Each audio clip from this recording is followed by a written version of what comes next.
नमो हरिहन्तानं नमो सिद्धानं नमो आयरीयानं नमो वज्झायानं नमो लोये सवसाहुनं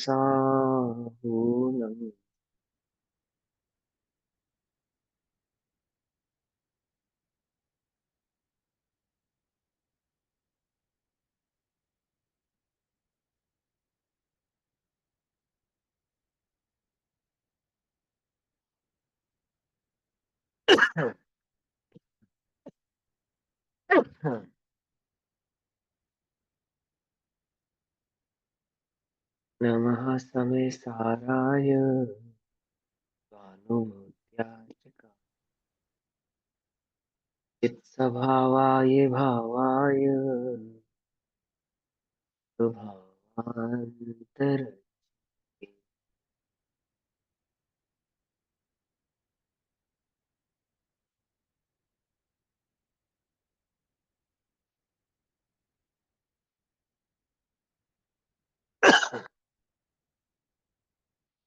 हमारी दोपहर कालीन कक्षा का विषय चल रहा है श्री समय सारजी ग्रंथ।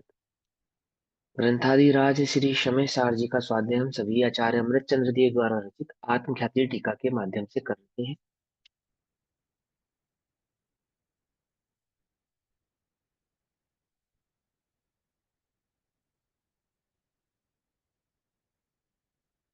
आत्मख्याति टीका में पेज नंबर 423 423 मोक्ष अधिकार। मोक्ष अधिकार को शुरू करने से पहले आचार्य अमरचंद्र देव एक कलश लिखते हैं, कलश नंबर 180। उस कलश में आचार्य देव ज्ञान की महिमा कहते हैं, क्योंकि एक ज्ञान ही इस जीव को सर्व संसार से निकालकर मोक्ष को प्रकट करने में सर्वसमर्थ है। इसलिए उस ज्ञान की महिमा के स्वरूप में आचार्य अमरचंद्र देव कहते हैं।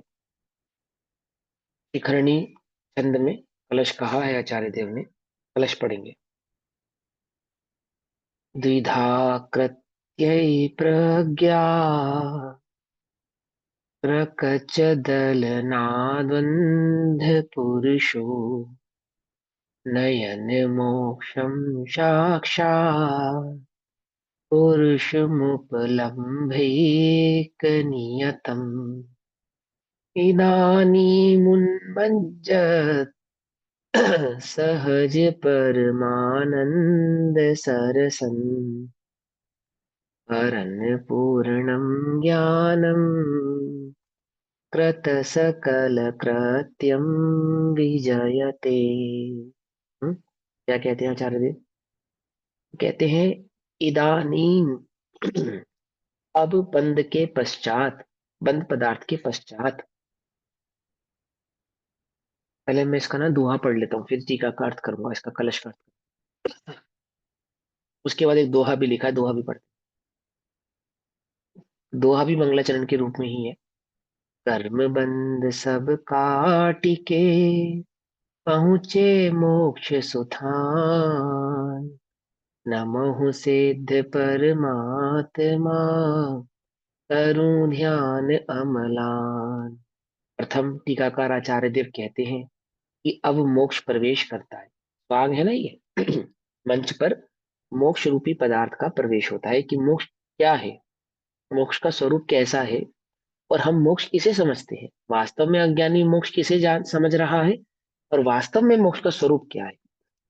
जैसे नृत्य मंच पर स्वांग प्रवेश करता है, स्वांग माने कलाकार, उसी प्रकार यहाँ मोक्ष तत्व स्वांग प्रवेश करता है। मोक्ष तत्व के स्वांग ने प्रवेश किया है। एक मोक्ष तत्व है, एक्चुअल मोक्ष तत्व, और उसपे एक स्वांग भी है, मैंने उसने एक मेकअप किया है, एक दूसरे रूप का मेकअप किया है। अज्ञानी के संदर्भ में ये बात बतला रहे हैं।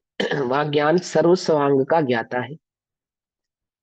ज्ञान असली और नकली दोनों चेहरों को पहचानता है। इसलिए अधिकार के प्रारंभ में आचार्य देव सम्यक ज्ञान की महिमा के रूप स्वरूप में मंगलाचरण कहते हैं। सम्यक ज्ञान की महिमा करते हैं, क्योंकि सम्यक ज्ञान ही सर्वसमर्थ कारक है, जो सही स्वरूप को पहचान लेता है, स्वांगों को पहचान लेता है, और सही चेहरे को पहचान लेता है, असली नकली का फर्क करना जानता ज्ञान के बल पे ही आप लोग लोक में सब कुछ खरीदते हो, सब्जी भी खरीदते हो तो ज्ञान के बल पे ही खरीदते हो, फल खरीदते हो उस ज्ञान के बल पे खरीदते हो। तो मोक्ष भी इस ज्ञान के बल पे समझाएंगे कि ये ज्ञान सर्वसमर्थ कारक है, असली और नकली की पहचान करता है। इसलिए इसके मंगलाचरण के रूप में ज्ञान की महिमा करी। क्या महिमा करी? द्विधा कृत्य प्रज्ञा। द्विधा, द्विधा ठीक है ना, दो प्रकार। तो कहते हैं इदानाम अब बंध पदार्थ के पश्चात प्रज्ञा ककच दलनात् बंध पुरुषो द्विधा कृत्य। अर्थात प्रज्ञा रूपी, प्रज्ञा यानी कि सम्यक, प्रज्ञा यानी कि सम्यक, प्रज्ञा ज्ञान को कहते हैं, सम्यक ज्ञान को प्रज्ञा कहते हैं, ठीक। प्रज्ञा रूपी करवत से, करवत माने आरी, करवत का अर्थ होता है आरी, करवत से विदारण द्वारा, विदारण द्वारा यानी अलग करने द्वारा, काटने द्वारा, भिन्न करने द्वारा। आरी चलती है लकड़ी के ऊपर, तो लकड़ी या लोहे के ऊपर जब आरी चलती है तो क्या होता है, उसके दो भाग हो जाते हैं। जिसके ऊपर आरी चलती है उसके दो भाग हो जाते हैं। तो विदारण द्वारा बंद और पुरुष को, बंद और पुरुष को, इसको अभी अलग कर कर आ रहे हैं हम। कौन सा अधिकार पढ़कर आ रहे हैं? बंध अधिकार पढ़कर आ रहे हैं। और बंध से पुरुष को यानी कि आत्मा को क्या कर कर आ रहे हैं? अलग कर कर। ठीक है ना। तो पुरुष, बंध और पुरुष को द्विधा, द्विधा अर्थात भिन्न भिन्न करके, है ना, पुरुष को आत्मा को बंध से भिन्न करके पुरुषम उपलब्ध एक नियतम, पुरुष को यानी कि आत्मा को, जो कि जो पुरुष मात्र, देखो ध्यान से समझना, अनुभूति द्वारा ही निश्चित है उसे, निश्चित माने प्राप्त, निश्चित है उसे माने प्राप्त है, ठीक है ना।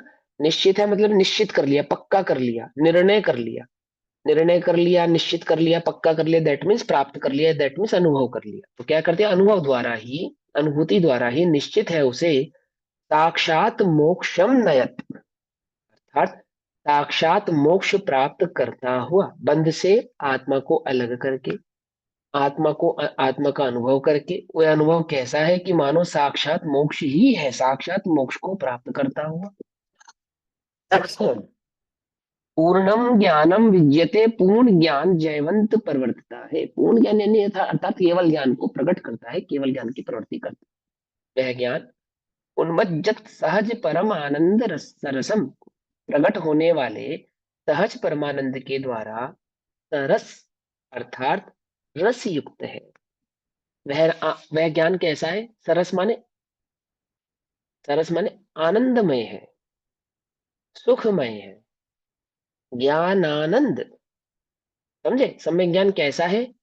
सुखमय है, आनंदमय है, ठीक। क्योंकि सम्यक ज्ञान कैसे, उसमें कषाय नहीं ना, कषाय कैसी है? कषाय की परिभाषा क्या है? फटाफट बोला करो जल्दी से। जो आत्मा को कहते। हाँ, जो आत्मा को दुख दे, अर्थात आत्मा को जो कसे अर्थात दुख दे। और वह सम्यक ज्ञान कैसा है? जिसमें कषाय नहीं है। तो जो कषाय, जो ज्ञान दुख से दूर है, दुख से परे है, दुख से भिन्न है, तो कैसा हो गया वो ज्ञान?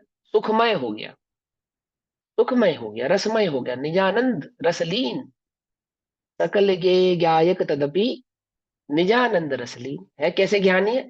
सकल ज्ञेयों को जानने वाले हैं। ज्ञान की है ना महिमा, सकल ज्ञे गायक तदपि निजानंद रसलीन, है ना, निज के आनंद में लीन है। तो क्या कहते हैं? परमानंद के द्वारा सरस अर्थात रस युक्त है, परम आनंदमय है, सुखमय है, परम उत्कृष्ट है। सुख भी कैसा है? परम है। परम है मतलब मिलावटी नहीं है, पर जो पर के अधीन नहीं है, स्वाधीन है, उत्कृष्ट है। और कृत सकल कृत्यम, जिसने करने योग्य समस्त कार्य कर लिए हैं, अर्थात जिसने मोक्ष को समस्त प्रकार से प्राप्त कर लिया, अर्थात जिसने सुख को समस्त प्रकार से प्राप्त कर लिया है, जिसे कुछ भी करना शेष नहीं है, ऐसा है। फुटनोट में एक बात लिखी, जितना स्वरूप अनुभव है इतना ही आत्मा है, अर्थात अनुभव ही आत्मा है। सिंपल। आत्मा क्या है? कि भैया हम तो आत्मा को जानते हैं, हमें तो आत्मा के बारे में सब पता है, हम तो आत्मा को भली प्रकार से समझ चुके हैं। आचार्य देव कहते हैं भैया अनुभव ही आत्मा है, आत्मा ही अनुभव है। आत्मा जानते हो, आत्मा समझते हो, दैट मीन्स क्या? आत्मा के बारे में जानना नहीं, आत्म अनुभव ही आत्मा को जानना। ये बात आचार्य देव ने इस कलश में, बहुत सुंदर कलश है, कलश याद कर लो तो बहुत बढ़िया है। आगे चलते अब भावार्थ पढ़ते हैं।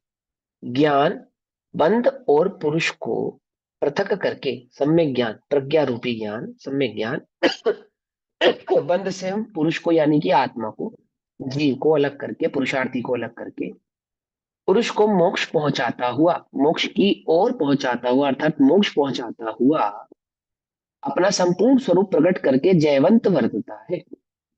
जयवंत वर्तता है अर्थात यथार्थ वर्तता है। ठीक है। इस प्रकार ज्ञानी की सर्वोत्कृष्टता का मतलब ज्ञान गुण की सर्वोत्कृष्टता का, कितना उत्कृष्ट है ये ज्ञान, कितना भला है ये ज्ञान, कितना कितना बढ़िया काम है इस ज्ञान का। सर्वोत्कृष्ट, इससे अधिक सर्वोत्कृष्ट कुछ नहीं है। ज्ञान की सर्वोत्कृष्टता का कथन ही मंगल वचन है। उस ज्ञान की सर्वोत्कृष्टता का ही कथन यानी कि उस ज्ञान की महिमा ही वास्तव में मंगल वचन है। ठीक।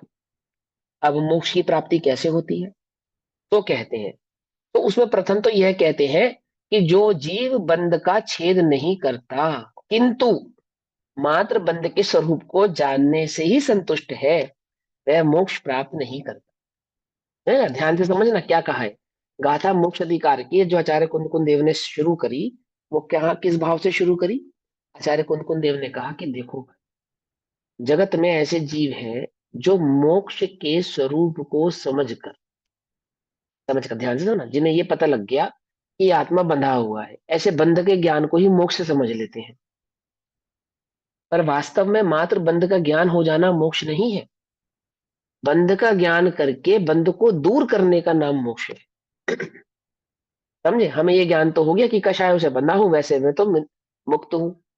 लेकिन वो जो कर्मों से बंधा है, अर्थात कषाय राग द्वेष मोह मिथ्यात्व से बंधा है, ऐसे राग द्वेष मोह आदि मिथ्यात्व अपने अज्ञान आदि को दूर किए बिना मोक्ष होता नहीं है। मात्र बंध के स्वरूप का ज्ञान हो जाने से किसी जीव को मोक्ष होता नहीं। उसका उदाहरण भी दिया उन्होंने। क्या उदाहरण दिया कि जैसे कोई पुरुष बेड़ियों से बंधा हो, अनादि से बंधा था, उसे पता ही नहीं था कि बंधन भी कोई चीज होती है, जन्म से ही बेड़ियों से बंधा था। फिर उसे ज्ञान हुआ कि नहीं भैया, मैं तो बंधा हूं, ये तो बंधन है। तो बंधन है, एक मुक्त अवस्था भी होती है। तो ऐसा ज्ञान मात्र हो जाने से तो वह मुक्त होता नहीं है। वो बेड़िया जब तक दूर नहीं करेगा तब तक तो उसको मोक्ष माना जाएगा नहीं। मात्र इतना ज्ञान हो जाना कि मैं बंधा हूं, इसका नाम मोक्ष नहीं है। अर्थात वो ये बताना चाहते हैं कि लोक में ऐसी मान्यता भी है कि जो मात्र बंध के स्वरूप को ही मोक्ष कहती है, कि मैं बंधा हूं ऐसा जान लेने मात्र को ही मोक्ष कहती है। ऐसे जो जीव है वे सावधान हो जाएं और समझ लें कि मात्र बंध के ज्ञान हो जाने का नाम मोक्ष नहीं है, बंध को दूर करने का नाम मोक्ष है। ठीक है। मोक्ष अधिकार क्या है, निश्चय स्वांग क्या भाषी है, कहलाएंगे ना? है? निश्चय भाषी कहलाएंगे ऐसे जीव। ज्ञानी कहलाएंगे, कौन सा भास कहलाएगा पता नहीं। ठीक। इस चक्कर में मेरे को देखो, आचार्य कल्प पंडित टोडरमल जी ने निश्चय भाषी, उभय भाषी, व्यवहार भाषी का स्वरूप समझाया। इसके लिए नहीं समझाया कि हम हर जगह ये ढूंढे कि ये निश्चय भाषी है, ये व्यवहार भाषी है, उभय भाषी। बस अपनी भूल निकालने के लिए समझाया। अज्ञान है वो, अज्ञान बस। ये बात भी क्यों बता रहे हैं कि जिनकी ऐसी मान्यता है कि हमें बंध का ज्ञान है, बंध का स्वरूप का ज्ञान है, तो मानो हमें मोक्ष ही हो गया है, कहते हैं ऐसा नहीं होता है। ऐसा नहीं होता। बंध के ज्ञान को, बंध मैं बंधा हूं ऐसा ज्ञान प्रकट करने के बाद बंधन को दूर भी करना होता है। बंधन को दूर किए बिना मोक्ष होता नहीं। अब इसमें स्वांग क्या है मोक्ष अधिकार के अंदर, तो ये पहचानो। बस दो इसमें, असली और नकली क्या है। नकली तो ये है कि ये समझ रहा है कि मुझे बंध की खबर हो गई, यही मेरा मोक्ष है, ये तो है स्वांग। ठीक। और वास्तविक मोक्ष किसको कहते हैं कि बंध की खबर होने के बाद बंध को दूर करे तो मोक्ष की प्राप्ति हो, यह है वास्तविक मोक्ष का स्वरूप। आई समझ में। अधिकार क्या, ये जो अधिकार चलेगा ना मोक्ष अधिकार, ये स्वांग को की भूल मिटाने के लिए और वास्तविक मोक्ष समझाने के लिए है। तो भूल क्या है कि वो ऐसा मानता है, जीव ऐसा मानता है कि मुझे अपने बंध की खबर हो गई है तो मुझे मोक्ष ही हो गया है। ये स्वांग है। और वास्तव क्या है कि बंध की खबर होने पर बंध को दूर करे तो मोक्ष पदार्थ को, अर्थात मोक्ष तत्व को प्रकट कर सकता। ठीक। अब गाथा पढ़ते हैं। तो गाथा नंबर 288, 289, 290, 288, 289 और 290 नंबर की गाथा पढ़ते हैं। क्या कहते हैं। जह नाम को विपुरी सो, पुरुष माने आत्मा, बंधन यमहि चिरकाल पड़िबद्धौ, दिव्यम बंद सहावम कालम चावियाण दे तस्, ज जैनावि पुणदि छद्दम न मुच्यते तेन बन्धनवशोषम्, कालेन बहुगेण विणसोणरूपावधि विमोक्षम्,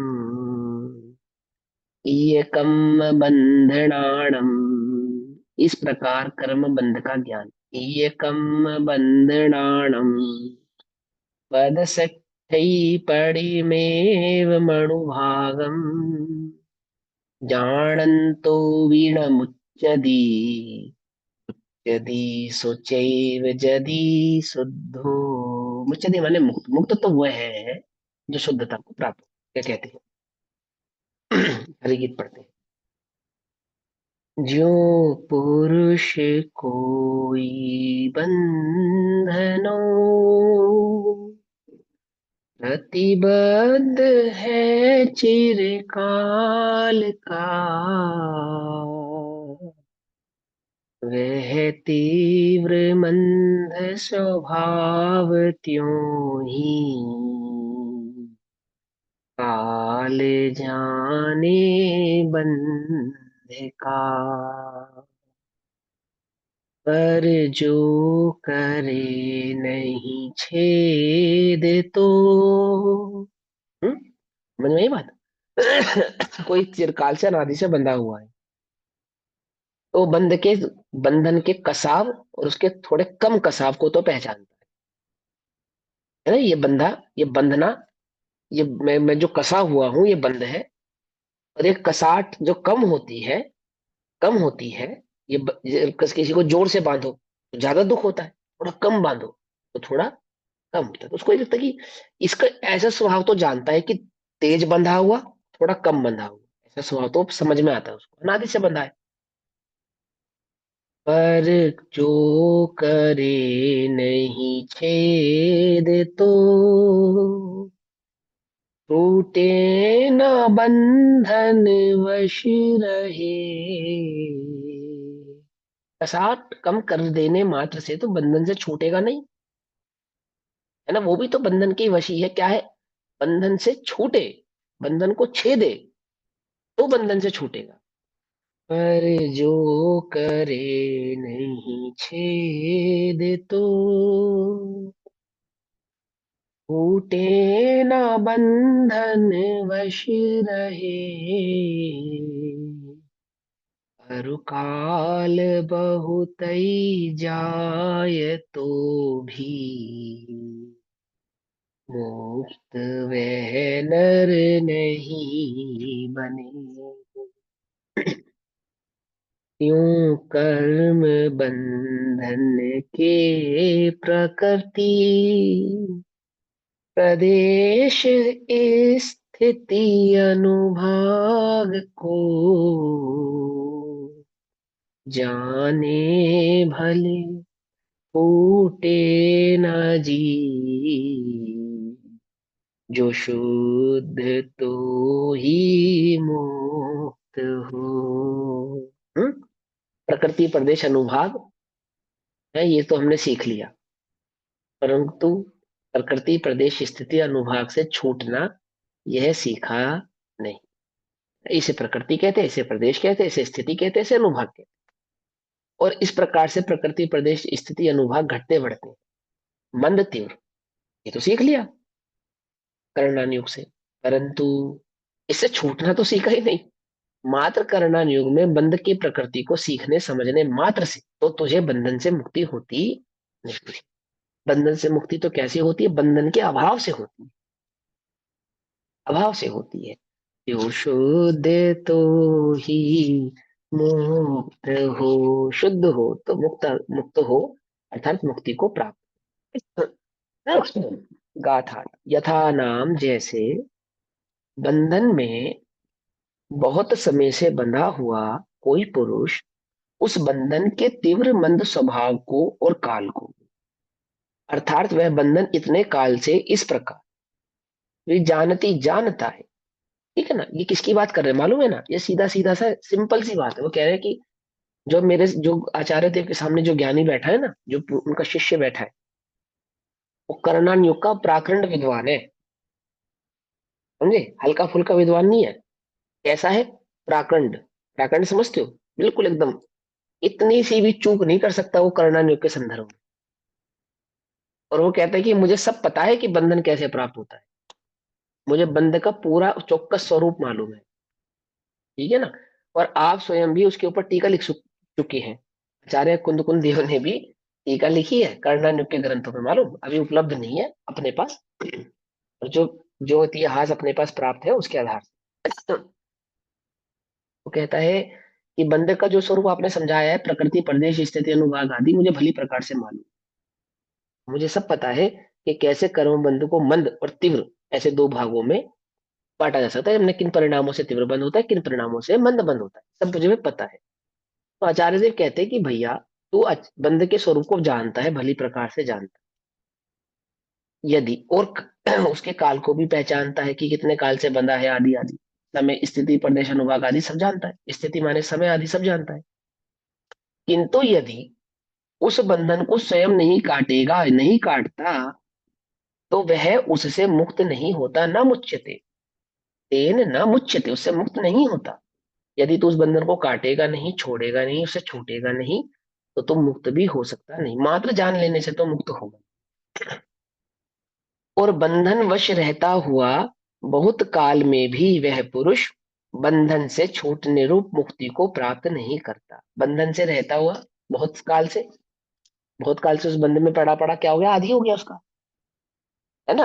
और उससे छूटने का क्या नहीं करता, उपाय नहीं करता। बंध का स्वरूप फिर समझाया कि सीधा छूटने का स्वरूप समझा देते। तो ये इसलिए समझाया कि तुझे बेड़ी काटनी है, पैर नहीं काटना। क्या कहा? मुझे बात समझ में ही नहीं, बेड़ी है और पैर में लगी है, तो बंधन काटना है, पैर नहीं काटना, इसलिए तुझे बंधन का स्वरूप समझाया था।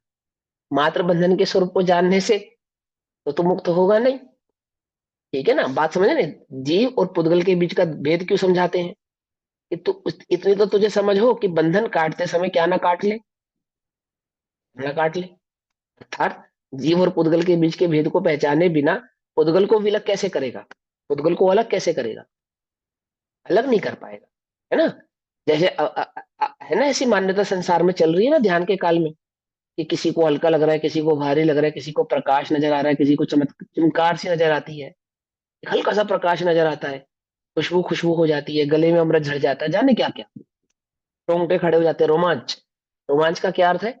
देखो देखो, रहस्यपूर्ण चिट्ठी में लिखा है पंडित टोडरमल जी ने, कि जब आत्मानुभूति होती है तो रोमांच होता है। क्या होता है रोमांच? इसे कहते हैं, कुछ हो जाता है, मैं बड़ा रोमांचित हो गया। कैसे हो गया रोमांचित? अरे वो रोमांच देह में महसूस नहीं होता है, वो देह बुद्धि छूट जाती है उस रोमांच में, देह का विकल्प टूट जाता है उस रोमांच में, देह नहीं रहती ज्ञान की संज्ञान में। समझे नहीं समझे? अब कौन समझाए भैया, देखो ध्यान से समझो। विजानती जानता है, किंतु यदि उस बंधन को स्वयं नहीं काटता, तो वह उससे मुक्त नहीं होता, उस बंधन से मुक्त नहीं।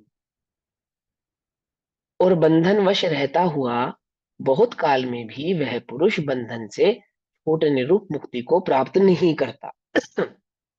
इसी प्रकार जीव कर्म बंधनों के प्रकृति, प्रदेश, स्थिति, प्रकृति और अनुभाग को जानता हुआ भी, है ना, समझे ना, जैनी है, जैन शास्त्रों का अध्ययन कर कर आया है ना, जानता हुआ भी न मुच्यते, न मुच्यते क्या, कर्म बंधन से नहीं छूटता। मात्र आपने उसके स्वरूप को समझ लिया कि बंधन कैसे प्राप्त हुआ है, बंधन किसे कहते हैं, बंधन का स्वरूप क्या है, अगर आप ये सीख भी गए हैं, न मुच्यते नहीं छूटता। कौन से बंधन की बात कर रहे हैं? वो जो बंध अधिकार में बंधन का स्वरूप समझा कर आए उसकी बात नहीं कर रहे हैं। वो जो करणान योग में बंध का स्वरूप लिखा है उसकी बात कर,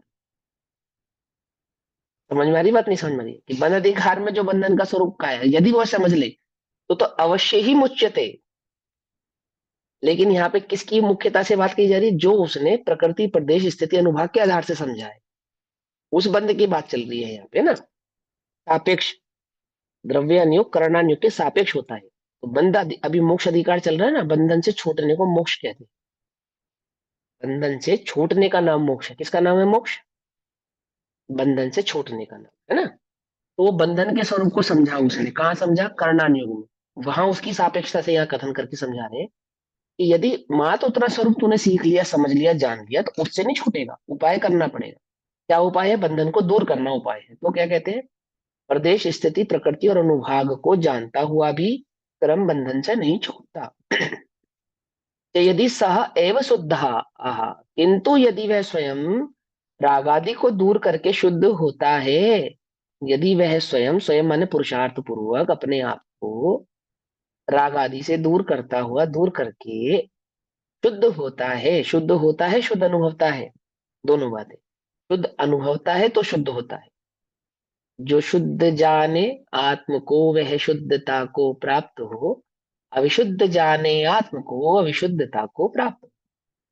जो आत्मा को शुद्ध जानते हैं अर्थात शुद्ध अनुभवते हैं, वे शुद्धता को प्राप्त होते हैं। तो क्या कहते हैं? जानता हुआ भी वह स्वयं रागादि को दूर करके शुद्ध होता है, तभी छूटता है, अर्थात मुच्यते, मुक्त होता। ठीक। टीका, आत्मा और बंध का द्विधाकरण, द्विधाकरण दोनों बंधे हुए थे, बंध कर्म पिछले अधिकार में। आत्मा और बंध का द्विधाकरण यानी कि दोनों को अलग करके, अर्थात आत्मा और बंध को अलग अलग कर देना तो मोक्ष है। मोक्ष है। आत्मा को बंधनों से अलग कर देना, मुक्त कर देना, उसका नाम मोक्ष है। कितने ही लोग कहते हैं कि बंधन के स्वरूप का ज्ञान मात्र मोक्ष का कारण है, अर्थात बंध के स्वरूप को जानने मात्र से ही मोक्ष होता है, किंतु यह असत्य है। कर्म से बंधे हुए जीव को बंधन के स्वरूप का ज्ञान मात्र मोक्ष का कारण नहीं है, क्योंकि जैसे बेड़ी आदि से बंधे हुए जीव को बंधन के स्वरूप का ज्ञान मात्र बंध से मुक्त होने का कारण नहीं है, उसी प्रकार कर्म से बंधे हुए जीव को कर्म बंध के स्वरूप का ज्ञान मात्र कर्म बंध से मुक्त होने का कारण नहीं है। इस कथन से उनका उत्थान अर्थात खंडन किया जाता है, जो कर्म बंध के प्रपंच की अर्थात विस्तार की रचना के ज्ञान मात्र से संतुष्ट हो रहे हैं। जो इस बात से संतुष्ट हो रहे हैं कि हम तो बंदे के स्वरूप को भली प्रकार से पहचानते हैं कि जीव बंधन को प्राप्त कैसे हो। ठीक है ना, हमें तो परा पक्का पता है, बंदे की एक एक खबर है हमें। तो बोले बंद की खबर होने से बंधन से मुक्ति नहीं होती, बंध को विलग करके, दूर करके ही बंधन से मुक्त हुआ जाता है। भावार्थ, कोई अन्य मत यह मानते हैं, कोई अन्य मत यह मानते हैं कि बंध के स्वरूप को जान लेने से ही मोक्ष हो जाता है। उनकी यह मान्यता है, इस कथन के निराकरण कर दिया गया है। जानने मात्र से ही बंध नहीं कट जाता, किंतु वह काटने से ही कटता है, उसको अलग करने से ही वह अलग होता है। अब यह कहते हैं कि बंध के विचार करते रहने से ही बंध नहीं कटता, मात्र बंधन का विचार करते रहने से ही बंध नहीं कटता। हमें सब पता है भैया, यह राग है, यह द्वेष है, यह क्रोध है, यह मान है, हमें सब पता है। यह मोह है, हमें पता है। अच्छा, फिर अब किंतु, और मुझे ये भी पता है कि मैं ज्ञान मात्र आत्मा हूं, पर किंतु, लेकिन क्या अलग कर रहे हो उसको? अलग कर रहे हो क्या? अलग नहीं कर रहे। जानते तो हो, ये तो पहचानना सीख गए तुम कि ये मिथ्यात्व है, ये सम्यक है, ये राग है, ये द्वेष है, ये वितराग भाव है, ये सब पहचान, हालांकि पहचानता नहीं, पर ठीक है, तुम्हारी भाषा में कहे तो पहचानना सीख गए। परंतु करते क्या हो? अलग करते हो क्या? अलग करना माने क्या? क्या है अलग करने का अर्थ? उसकी दृष्टि नहीं करना, उस और उपयोग को नहीं ले जाना, उससे दुखी नहीं होना, उससे विचलित नहीं होना, उससे विचलित नहीं होना। देखो, पुण्य के उदय में तुम विचलित नहीं होते, इसमें कोई भी, हालांकि विचलित तो होते हो तुम, तुम्हें लगता है कि हम नहीं होते, बस इतनी सी बात है। ठीक है ना। अगर अभी ऑपरेशन किया जाए ना, तो तुम्हें समझ में आ जाएगा कि पुण्य के उदय में भी बहुत विचलित होती हूँ, लेकिन तुम्हें लगता नहीं है कि मैं विचलित हूँ। कोई तुम्हारी बात माने और, और तुम्हें अंदर में प्रसन्नता हुई, तुम्हें लगता है कि ये विचलित पना है। जो तुम्हारे चित्त की जो प्रसन्नता है, इस आधार से, क्योंकि मेरे मुताबिक कोई कार्य हुआ है, अकॉर्डिंग टू मी वो कार्य संपन्न हुआ है, तो जो तुम्हें संतुष्टि है ना, वो पता है विचलितपना है। लेकिन वो संतुष्टि विचलितपना भाषित होती नहीं है। क्या लगता है विचलितपना? असंतुष्टिता का जो भाव है, दुख का जो परिणाम है, बस वही हमें विचलितपना लगता है कि मेरे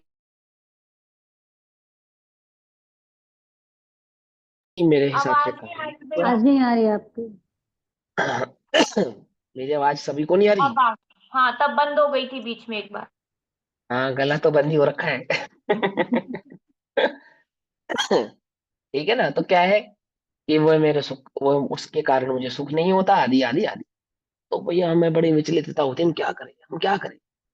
वेद विज्ञान तो बोले देखो, तुम जानते हो, भले ही तुम जानते हो कि वह मेरा दुख का कारण है, आदि आदि, उसको उतने जानने से दुख दूर नहीं होगा।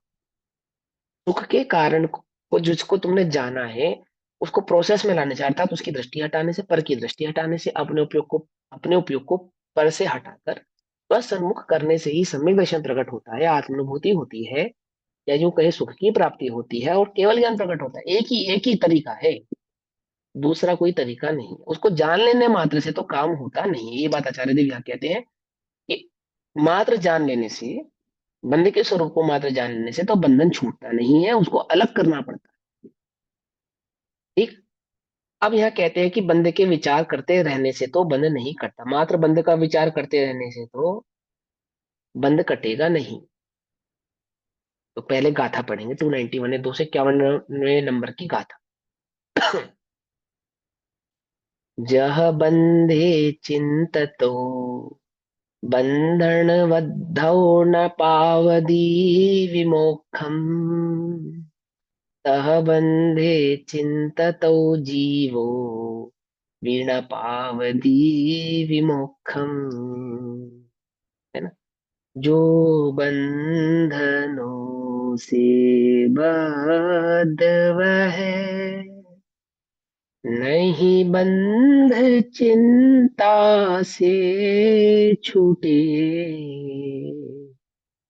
त्यों जीव भी इस बंध को चिंता करे से नहीं छूटे। तो मैं भूख लग रही है, भूख को दूर करने का क्या उपाय है? कि भैया भूख लग रही है, भैया भूख लग रही है, भैया भूख लग रही है, हमें तो बहुत भूख लग रही है, हमने सुबह से कुछ नहीं खाया, इतना काम किया, ये किया, सुबह से कुछ नहीं खाया, कुछ खा लो। यहाँ ये रखा है, ये रखा है, ये रखा है, ये रखा है, मैंने ये बनाया, ये पकवान बनाए, 36 प्रकार के पकवान गिना दिया आप। और ये भी गा रहे हो कि भूख लगी है, भूख लगी। तो मात्र ये सोचते रहने से कि भूख लगी है, और मात्र ये विचारते करते रहने से ये रखा है, ये रखा है, अमुक अमुक पदार्थ रखी है, ऐसे चिंतन मात्र से तो भूख मिटने वाली नहीं। भूख को दूर करने का क्या उपाय है? कि भूख लगी है ऐसा जानकर भूख के दूर करने का जो उपाय भोजन है, उसको ग्रहण करें। ग्रहण ग्रहण भोजन को ग्रहण करने से ही भूख से मुक्ति हो सकती है, तृप्ति पाई जा सकती है। उसी प्रकार अपने दुख का कारण जान लिया। क्या जाना अपने दुख के कारण को? अज्ञान मेरे दुख का कारण है। दुख का कारण जान लिया क्या? कि ये स्वभाव चैतन्य क्या है, मात्र अनुभव ही मेरे सुख का कारण है। अब क्या करें? अब ये मत गाते रहो, मुझे दुख के कारण की भी खबर है और मुझे सुख के कारण की भी खबर है, कि भाई हमें पता है हमारा दुख का कारण क्या है, हमें पता है हमारे सुख का कारण क्या है। गाने से नहीं, दुख के कारण को दूर करे, सुख के कारण को ग्रहण करे, तो जीव सुखी हो सकता। ऐसे ही गाथा कहती है, क्या कहते हैं गाथा? जैसे बंधनों से बंधा हुआ पुरुष बंध के विचार करने से मुक्ति को प्राप्त नहीं करता, अर्थात बंधन से नहीं छूटता, इसी प्रकार जीव भी बंधनों के विचार करते रहने से या करने से मोक्ष को प्राप्त नहीं करता। अन्य कितने ही लोग यह कहते हैं कि बंध संबंधी विचार श्रृंखला मोक्ष का कारण है। कितने जीव ऐसा कहते हैं, बंध संबंधी विचार, विचार श्रृंखला मोक्ष का कारण है, अर्थात स्थिति अनुभाग प्रकृति प्रदेश आदि का चिंतन करने से, कर्मों की 5 वर्गणाओं का स्वरूप का चिंतन करने से, ये आमुख वर्गणा है, ये कर्मजाल वर्गणा है, आदि आदि, इनका स्वरूप को चिंतन करने से, इनका विचार करने से ये आप बंधनों से छूट जाएंगे। यदि आप ऐसा मानते हैं, यदि कोई आपसे कहता है ऐसा, किंतु यह भी असत्य है। असत असत है तो फिर आपने सिखाया क्यों? असत है तो फिर आपने बताया क्यों? असत बात क्यों बताई है? गणना योग में कैसा असत बताया गया है कि नहीं? ऐसा नहीं है, असत बताया गया है। स्वरूप समझाने के लिए बताया गया है, जिससे तुझे अलग होना है उसका स्वरूप कैसा है यह बतलाया गया। देखो एक बात बता, कागज कागज काटना है, कागज काटना तो क्या कहे अब शब्द, लेकिन चलो। और लकड़ी काटनी है और लोहा काटना है, ये तीन चीजें, कागज लकड़ी और लोहा। तो बोलो भैया, कागज काटने के लिए क्या लाओगे? आरी। और लोहा काटने के लिए आओगे कैंची। क्या लाओगे बोलो? यानी कागज कटेगा कैंची से, लोहा कटेगा आरी से, है ना? ऐसे ही है ना? तुम्हें कैसे मालूम? क्योंकि हमें लोहे का भी स्वरूप मालूम है और हमें कागज का भी स्वरूप मालूम है। समझे? ऐसे ही करणान युग में बंध का स्वरूप समझाया। क्यों समझाया, किस लिए समझाया? कि आप उसकी प्रकृति को समझेंगे, उसकी स्थिति को समझेंगे, उसके स्वभाव को समझेंगे, तभी तो उससे अलग होने के भाव को भी समझ पाएंगे कि कैसे उससे अलग होना है, कैसे उससे मुक्त होना है। बंधन किसे कहना, किस क्या कहना, कैसे जीव बंध को प्राप्त हुआ है, किन किन कारणों से प्राप्त हुआ है, आदि आदि जो स्वरूप समझाया गया। तो मात्र पूतगल के उस भाव उस स्वरूप को समझाने के लिए, कि ताकि आप उसकी तासीर, उसके स्वभाव को समझ के उससे अलग होने का पुरुषार्थ करें। ठीक, इसलिए समझाएगा। तो क्या कहा? लेकिन तुम यदि यही विचार करते रहो कि हमें उसकी तासीर की खबर है, हमें उसके स्वभाव की खबर है, हम जानते हैं कि बंधन किसे कहते हैं, हमें भली प्रकार से पता है, अब आप हमें बंधन सिखाओगे। हम आपको सिखाते हैं, क्या सिखाते हैं? आपको तो 23, कितनी वरगड़ाएं होती है पुद्गल की? 23, 24? 23 प्रकार की 23। वर्गणाएं होती है। आपको तो भैया ये भी नहीं पता, हमें पता है 23 होती है। अब आप हमें बताओगे कि इससे कैसे छूटेंगे? है? क्या कहते हैं, अन्य कितने ही लोग यह कहते हैं कि बंध संबंधी विचार श्रृंखला मोक्ष का कारण है, किंतु यह भी असत्य है। मात्र उसके चिंतन, उसके विचार से नहीं।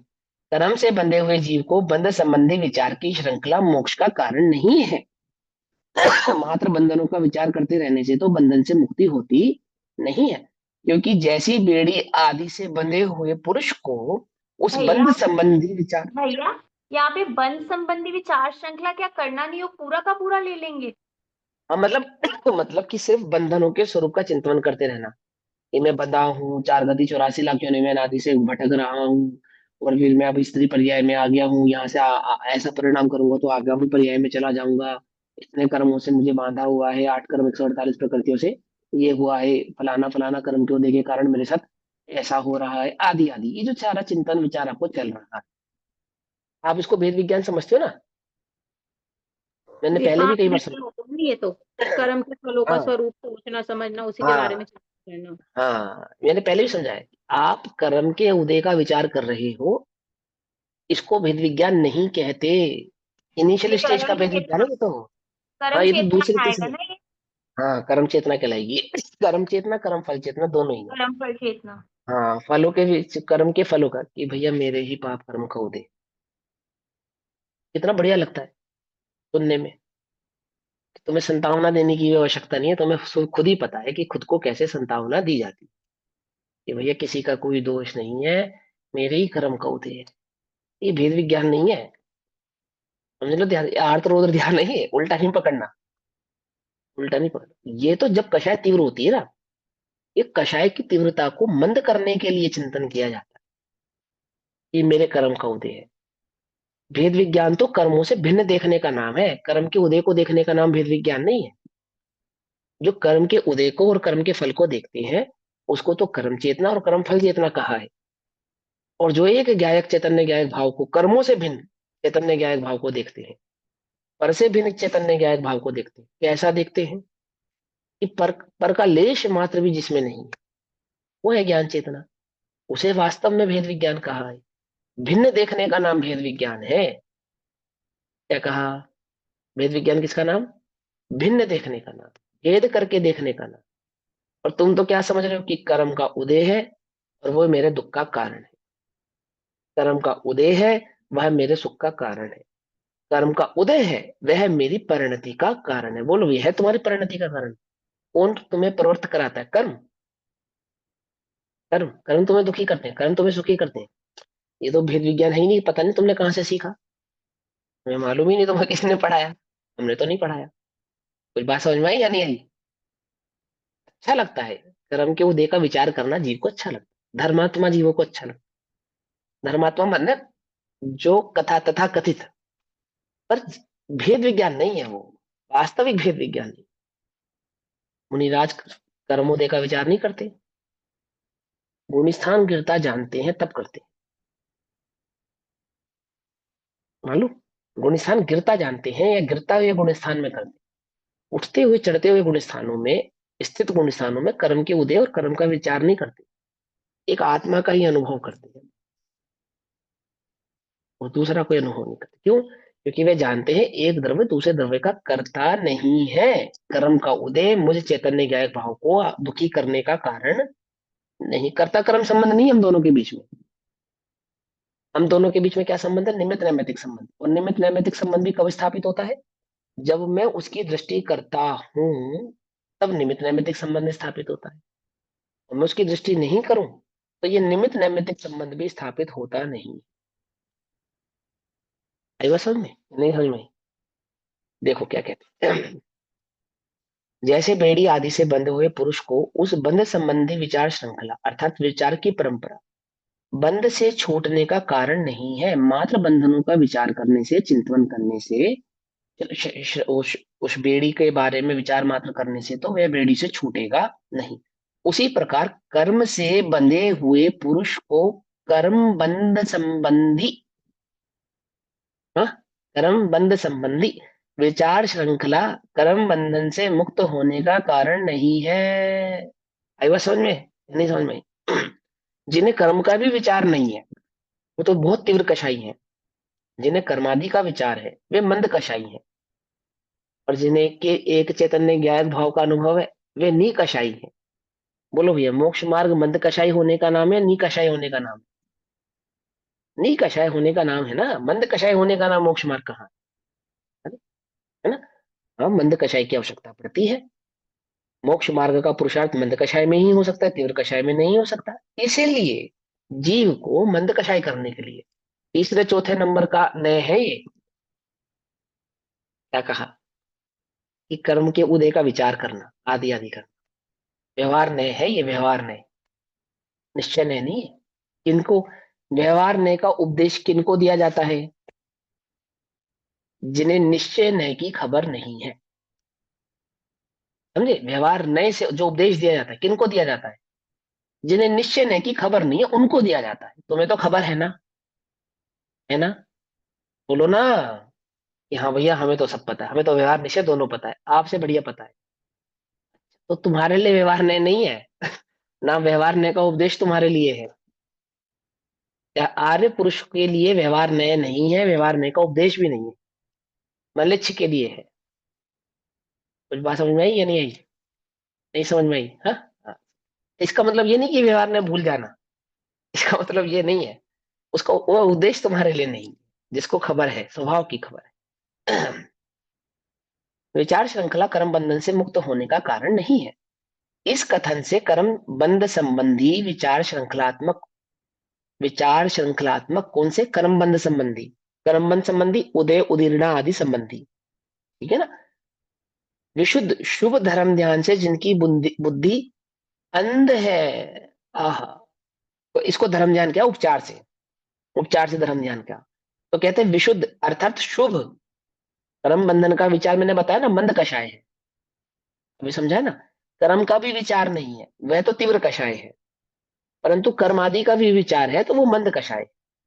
और जिसकी उस मंद कषाय में बुद्धि अंध है, अर्थात वह जो उस कर्म के उदय के चिंतन को ही धर्म ज्ञान मान रहा है, अर्थात आत्मा का अनुभव मान रहा है या वेद विज्ञान मान रहा है, उसकी बुद्धि अंध है, उसे समझाया जाता है। उसे देखो, जो ये कर्म बंध संबंधी विचार श्रृंखलात्मक विशुद्ध शुभ धर्म ध्यान से जिनकी बुद्धि बुद्धि अंध है, जिन्हें कोई खबर नहीं है, कोई समझ नहीं है, उन्हें समझाया जाता है कर्म आदि का उदय। तीव्र कषाय वालों को मंद कषाय करने के लिए कर्म आदि के उदय की बात कही जाती है, समझाई जाती है, सिखाई जाती है कि तू अन्य जगत में अन्य को दोषी मत दे, ये तेरे ही द्वारा कृत शुभाशुभ किए हुए कर्मों का फल है। उनको समझाने के लिए ये बात है, उन्हें समझाया जाता है भावार्थ। भैया, शुद्ध विशुद्ध या शुभ का अर्थ यहाँ पे देव पूजा, गुरु उपासना, वो सब लेना है वहां पे, स्वाध्याय नहीं आदि। नहीं भैया, दीदी कर्म आदि के चिंतन को शुभ भाव कह रहे हैं। ये कर्म कैसे, कर्म के, एक तो पाप कर्म के चिंतन को किए, मेरे ही कर्मों का उदय, ये तो अशुभ भाव ही हो गया, ये शुभ भाव हाँ कैसे तो बस हुआ? उसी का, हाँ तो उसी को कह रहे हैं, शुभ भाव है ये, बिल्कुल शुभ भाव तो है। यहाँ पे ये देखो शुभ सुनो, भाव है। हाँ शुभ भाव है। मात्र देव शायद गुरु का चिंतन को शुभ भाव नहीं कहते। ठीक है भाई ये ना। तो आर्त रौद्र ध्यान हो गया ना, ये आर्त ध्यान हो गया कि मेरे ही कर्मों का चिंतन है। तो क्या हो गया, आर्त रौद्र ध्यान में शुभ अशुभ का भेद नहीं होता? क्या सिर्फ धर्म ध्यान में ही होता है? आर्त में कैसे होगा शुभ शुभ का भेद? अभी रौद्र में आपको तो आर्त अभी आपको आर्त रौद्र ध्यान है या नहीं है? कौन सा ध्यान है? धर्म ध्यान है इस समय आपको? मिथ्या दृष्टि को कौन से ध्यान है? या तो आर्त है आर्त तो रौद्र है। तो हम्म। शुभाशुभ नहीं है आपको, मात्र अशुभ ही ठीक है। है ना? है ना? ठीक। तो शुभाशुभ के भेद तो होते हैं ना आर्त रौद्र ध्यान में, तो किसको शुभ ध्यान कहा? देखो तीव्र कषाय जिसमें जो दृष्टि इस बात पे टिकी है कि जगत में आमुक जीव मेरे सुख दुख का कारण है, आमुक पदार्थ मेरे सुख दुख का कारण है, और उस जीव और उस पदार्थ को पाने की या उसमें किसी प्रकार की प्रवृत्ति करने की जो हम पुरुषार्थ करते हैं, वो कषाय की तीव्रता कही। उस तीव्र कषाय को कम करने के लिए, मंद करने के लिए कर्म आदि का विचार किया कराया जाता है। तो क्या चिंतन किया उसने कि नहीं, जगत में कोई दोषी नहीं है, मेरे द्वारा स्वयं किए गए कर्मों का ही ये दोष है जो आज मेरे साथ इस प्रकार की स्थिति परिस्थिति हो रही है। तो ये जो चिंतन है उसका, ये शुभ भाव है, मंद कषाय है। ठीक है ना, उसकी अपेक्षा से, इसकी अपेक्षा से वो जो तीव्र कषाय जिसमें पर को दोषी मान रहा था, उस अपेक्षा से इस प्रकार का चिंतन करना मंद कषाय है। क्योंकि वास्तव में व्यवहार की दृष्टि से देखने पर व्यवहार सत्यार्थ है, भूतार्थ है। जीव के द्वारा किए गए शुभाशुभ कर्मों का फल ही जीव भोगता है। किसी के द्वारा किए स्वयं और दे अन्य तो स्वयं किए निष्फल होते, है ना? तो ये चिंतन कर रहा है वो, ठीक है, कोई दिक्कत नहीं है। परंतु किसके लिए है ये उपदेश? जो तीव्र कषाय में स्थित है, ऐसे जीव को तीव्र कषाय से छुड़ाने के लिए ये उपदेश था। समझे नहीं समझे? और तुम उसी में अंध हो गए कि यही मोक्ष मार्ग है, यही भेद विज्ञान है। ये तुम्हारे लिए नहीं है, उनके लिए नहीं है ये उपदेश। तो क्या कहते हैं, कर्म बंध की चिंता में मन लगा रहे तो भी मोक्ष नहीं होता, यह तो धर्म ध्यान रूप शुभ परिणाम है। इसको धर्म ध्यान जो कह रही है, ये व्यवहार से कह रहे हैं, ठीक है ना? क्योंकि पिछली गाथाओं में अच्छे से समझा चुके, सम्यक दृष्टि का ही धर्म ध्यान होता है आदि आदि। यहाँ व्यवहार से इस कथन को कहा जाता है। जो केवल मात्र शुभ परिणाम से ही मोक्ष मानती है। अब यह शुभ परिणामों से मोक्ष संभव है लेकिन नहीं, उसी से जो मोक्ष मानते हैं उन्हें यहाँ उपदेश दिया गया है कि शुभ परिणाम से मोक्ष नहीं होता, है ना? जिन्हें निश्चय स्वभाव की खबर है, उन्हें व्यवहार से भेद विज्ञान करा रहे हैं कि ये उपदेश तुम्हारे लिए नहीं था। यदि बंध के स्वरूप को ज्ञान मात्र से भी मोक्ष नहीं होता और बंध के विचार करने से भी मोक्ष नहीं होता, तो फिर मोक्ष का कारण क्या है? ऐसे प्रश्न होने पर अब मोक्ष का उपाय बतलाते हैं। अब मोक्ष किसे कहते हैं, 292 यानी कि 292 नंबर की गाथा में आचार्य देव कहेंगे। उस गाथा का भाव हम कल पढ़ेंगे, अभी समय हुआ, तब तक के लिए सभी को जय जिनेन्द्र। ओम नमः सिद्धेभ्य। निज निधि निज में बताई, यह अनंत उपकार है, उसके लिए जिनवाणी माँ को वंदना शत।